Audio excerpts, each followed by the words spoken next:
Hello friends, welcome back to my YouTube channel. आज का जो हमारा टॉपिक है वो है गॉर्डन्स मॉडल, जो कि हमारा डिविडेंड पॉलिसी का एक पार्ट होता है। डिविडेंड पॉलिसी हम किस में स्टडी करते हैं? सो आपका जो एक अलग से टॉपिक है फाइनेंशियल मैनेजमेंट का, वहाँ पे हमारा डिविडेंड पॉलिसी चैप्टर इंक्लूड है। अब ये डिविडेंड पॉलिसी क्या होती है, थोड़ा सा इसका मैं इंट्रोडक्शन आपको दे देती हूँ। आपको पता है जब भी हम कंपनी ओपन करते हैं तो उसमें डिविडेंड पॉलिसी का भी रोल होता है कि आप फाइनेंसिंग कहाँ से करेंगे। सबसे पहले आपका क्या होता है कि आप कहाँ से फंड्स को लेके आएंगे, और फंड्स की जब हम बात करते हैं उसमें डेट सबसे पहले आता है। डेट हमारा सबसे चीपर सोर्स ऑफ फाइनेंस माना जाता है, क्योंकि आपको कम रेट ऑफ इंटरेस्ट पे डेट प्रोवाइड हो जाता है।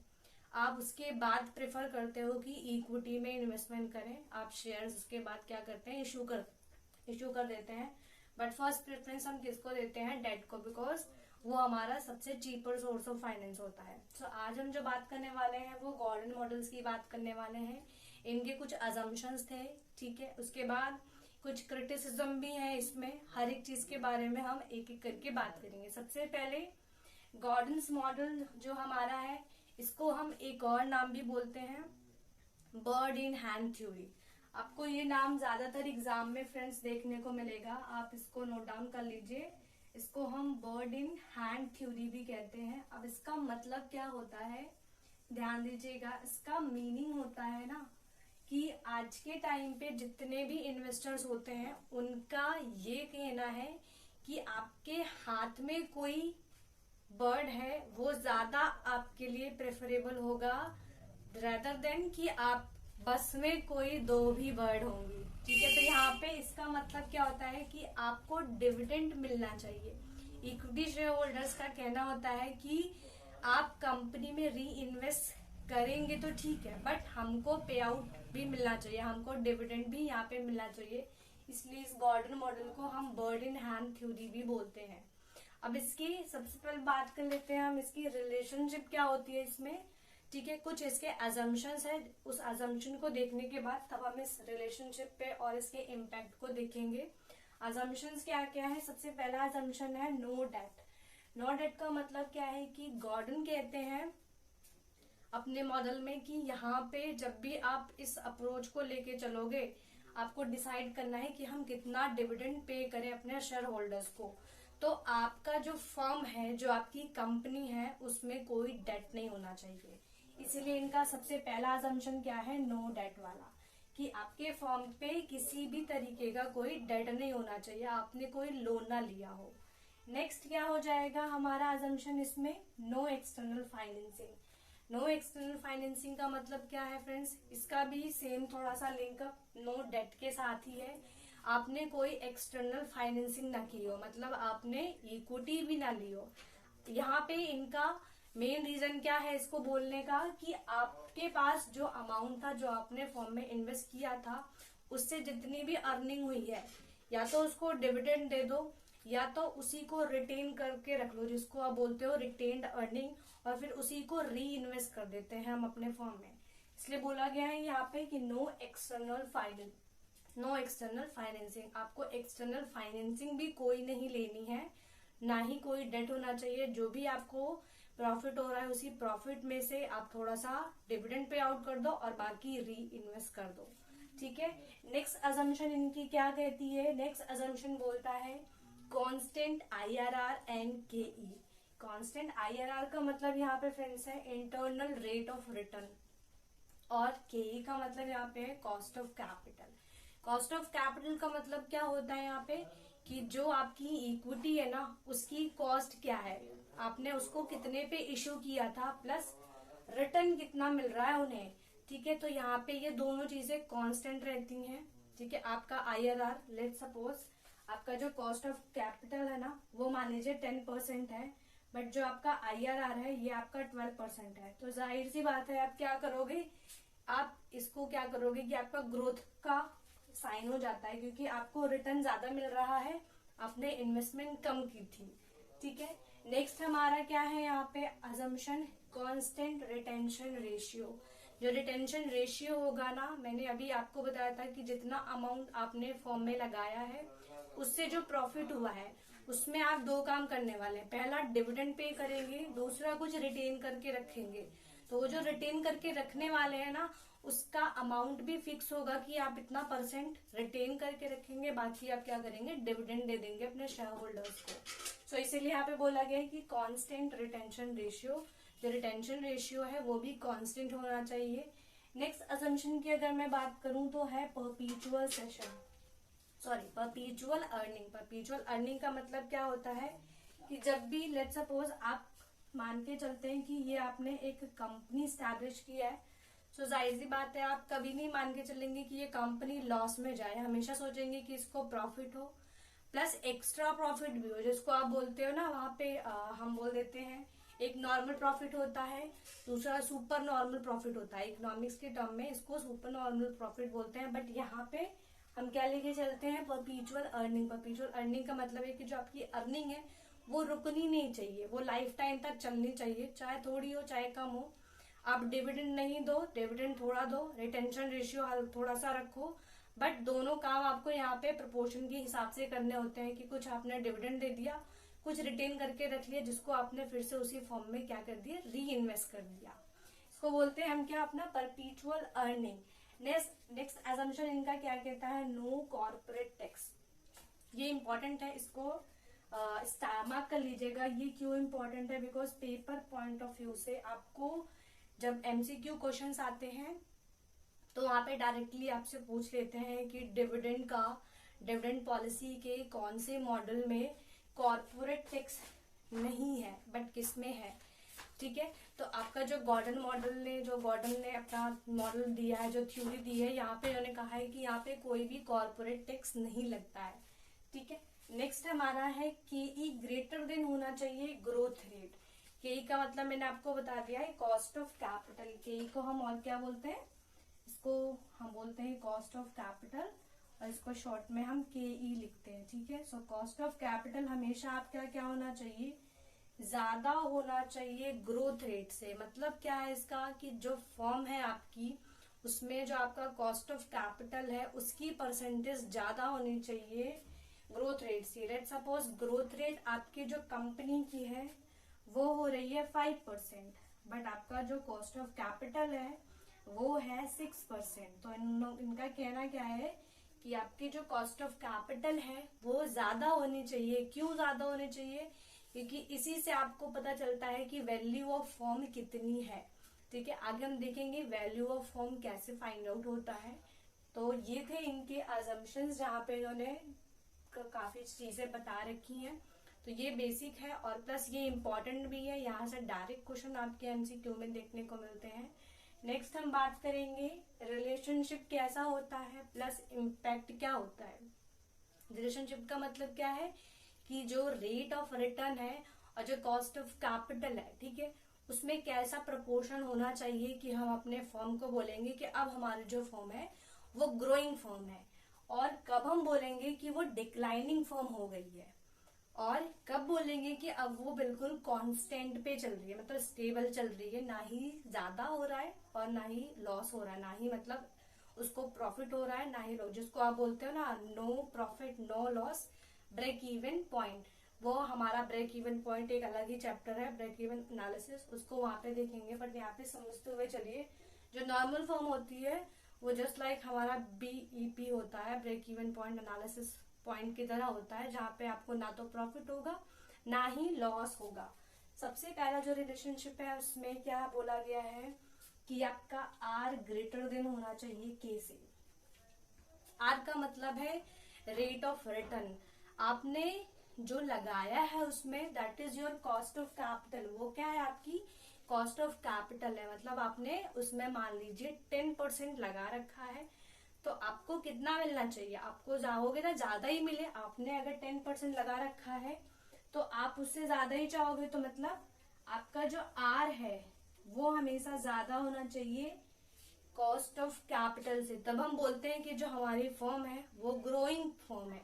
अब ये ग्रोइंग फर्म जो हमारी होती है ना, यहाँ पे क्या होता है ना, आपके जो प्राइस होती है शेयर्स की, पर शेयर्स की जो प्राइजेस होती हैं फ्रेंड्स, वो कम हो जाती हैं। कैसे कम हो जाती हैं देखते हैं एक बार।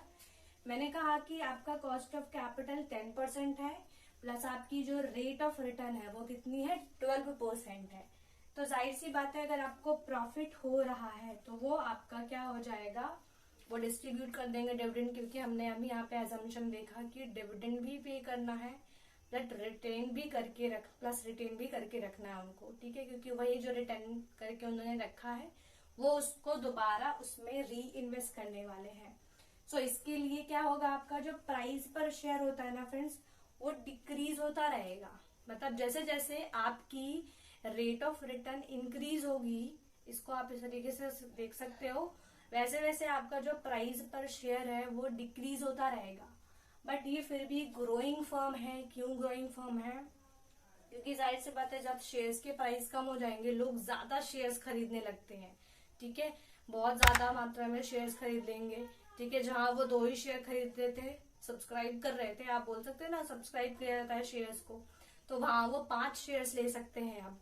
तो जाहिर सी बात है कंपनी की ग्रोथ हो रही है ना, तो फिर जब ज्यादा ऐसे शेयर्स लेने लगते हैं तो फिर प्राइस क्या हो जाती है, हाई हो जाती है धीरे धीरे शेयर्स की। नेक्स्ट हमारा बोला गया है कि जो रेट ऑफ रिटर्न है ना फ्रेंड्स, वो अगर लेस देन है कॉस्ट ऑफ कैपिटल से, मतलब कि आपका 10% तो रिटर्न मिल रहा था बट आपने लगाया कितना, 8%, ठीक है। तो अब आपकी क्या, सॉरी, आपको 8% मिल रहा है और आपने 10% लगाया, तो आपको क्या मिल रहा था, ज्यादा मिल रहा था। अब यहाँ पे इस केस में क्या करती है ना कंपनीज या फर्म, क्या करती हैं, आपका रिटेंशन रेशियो ज्यादा कर देती हैं। क्यों, क्योंकि उनको वही अमाउंट री इन्वेस्ट करना है और शेयर होल्डर्स को जो डिविडेंड मिलना होता है वो कम मिलता है।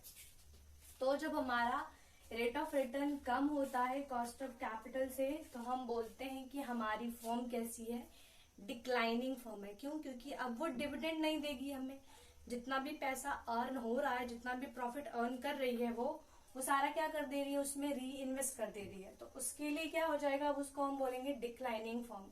एंड यहाँ पे जो हमारे प्राइजेस पर शेयर है ना फ्रेंड्स, वो इंक्रीज हो जाएंगे। क्यों इंक्रीज हो जाएंगे, अभी मैंने कहा कि कॉस्ट ऑफ कैपिटल आपका 10% है, रिटर्न कम दे रही है, बट यहाँ पे जो शेयर्स के प्राइजेस है अब वो धीरे धीरे हाई कर देगी ताकि लोग कम शेयर्स सब्सक्राइब करें, ठीक है। फिर वो क्या करेगी, ऑप्शन ढूंढेगी कि हम लोन ले लें, बट यहाँ पे लोन नहीं ले सकते क्योंकि गॉर्डन मॉडल कहते हैं कि यहाँ पे डेट तो लेना ही नहीं है, एक्सटर्नल फाइनेंसिंग आपको करनी ही नहीं है, ठीक है। नेक्स्ट हमारा क्या होता है, R इज इक्वल टू के। R इज इक्वल टू के मतलब कि आपका रेट ऑफ रिटर्न प्लस आपका कॉस्ट ऑफ कैपिटल, ये दोनों क्या है, इक्वल है। लेट्स सपोज आपने 10% लगाया और 10% ही आपको रिटर्न भी मिला, इसको हम बोलते हैं फ्रेंड्स क्या, कि नॉर्मल फॉर्म है हमारी, ना ही प्रॉफिट ना ही लॉस, जिसको बोलते हो आप break even point. No profit no loss वाला सिचुएशन आ जाता है, इसके लिए चैप्टर अलग से है, ब्रेक इवन पॉइंट एनालिसिस, वहां पे वो हम देखते चलेंगे। तो आपको ये याद करनी पड़ेगी कि जब हमारा R ग्रेटर देन होता है के, हम उसको बोलते हैं ग्रोइंग फॉर्म, क्योंकि हमको रिटर्न ज्यादा मिल रहा है और जाहिर सी बात है हर शेयर होल्डर चाहेगा कि उसको रिटर्न ज्यादा मिले, वो कॉस्ट ऑफ कैपिटल कम लगाए। बट जब R आपका कम हो जाएगा कॉस्ट ऑफ कैपिटल से, तो हम बोलेंगे कि अब वो फॉर्म कैसी बन गई है, डिक्लाइनिंग फॉर्म बन गई है। एंड नेक्स्ट आपका क्या आता है कि जब R इक्वल हो जाता है, मतलब आपका जितना रेट ऑफ रिटर्न है ना उतना ही आपने कॉस्ट ऑफ कैपिटल भी आपकी है, हम बोलते हैं फिर उस फर्म को क्या, कि अब ये नॉर्मल फर्म हो चुकी है, ठीक है, कि ना ही प्रॉफिट हो रहे हैं और ना ही लॉस हो रहे हैं, तो वहां पे अब उसको बोल देते हैं कि ये अब नॉर्मल फर्म है। नेक्स्ट हम बात करेंगे फ्रेंड्स, कुछ लिमिटेशंस भी हैं, ठीक है, कुछ इसके क्रिटिसिज्म भी हैं जो गॉर्डन ने मॉडल दिया है, थ्योरी दी है डिविडेंड पॉलिसी की, जहाँ पे ये कहते हैं कि आपको कितना प्रपोर्शन अपने शेयर होल्डर्स को डिविडेंड पे ऑफ करना है और प्लस कितना प्रपोर्शन आपको रिटेन करके रखना है री इन्वेस्ट करने के लिए, ठीक है, फॉर्म को दोबारा से, ताकि फॉर्म को दोबारा से उसमें री इन्वेस्टमेंट कर सके, ठीक है। तो उसके लिए कुछ क्रिटिसिज्म है। पहला क्रिटिसिज्म क्या होता है, यहाँ पे हम अजम्पशन पे जाएंगे ये पॉइंट्स ताकि आपको क्लियर हो जाए। तो पहला अजम्पशन मैंने कहा था ना कि कोई भी डेट नहीं लेगा, जबकि फर्म को ग्रो कराने के लिए सबसे चीपर सोर्स ऑफ फाइनेंस जो होता है ना फ्रेंड्स, वो तो आपका डेट ही होता है ऑब्वियसली। तो यहाँ पे ये क्रिटिसिज्म बन जाता है कि फर्म डेट क्यों नहीं ले सकती। तो सबसे पहला क्रिटिसिज्म क्या हो गया, देखिए, company grow at constant rate. Company एक कांस्टेंट रेट से ग्रो कर रही है।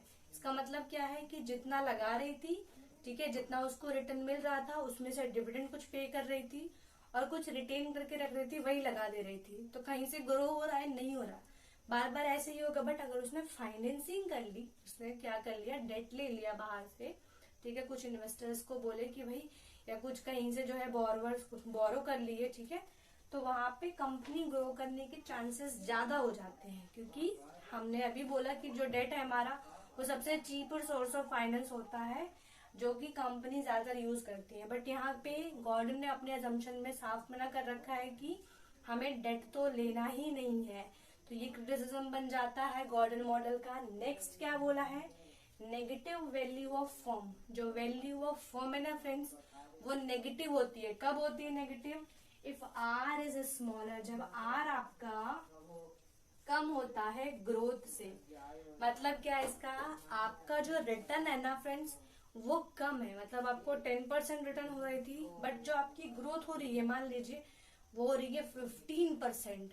तो यहाँ पे आपने क्या देखा, मैंने कहा कि ये 10% है और ये 15% है, ठीक है। तो जाहिर सी बात है जो आपकी वैल्यू ऑफ फर्म है, क्योंकि इसका जो है इनवर्स रिलेशन चलता है। आपकी ग्रोथ, आपका अगर रेट ऑफ रिटर्न कम है तो वैल्यू ऑफ फर्म नेगेटिव में जा रहा है। यहाँ पे हमने बोला कि जो रेट ऑफ रिटर्न है ना फ्रेंड्स, वो क्या है, स्मॉलर है ग्रोथ रेट से।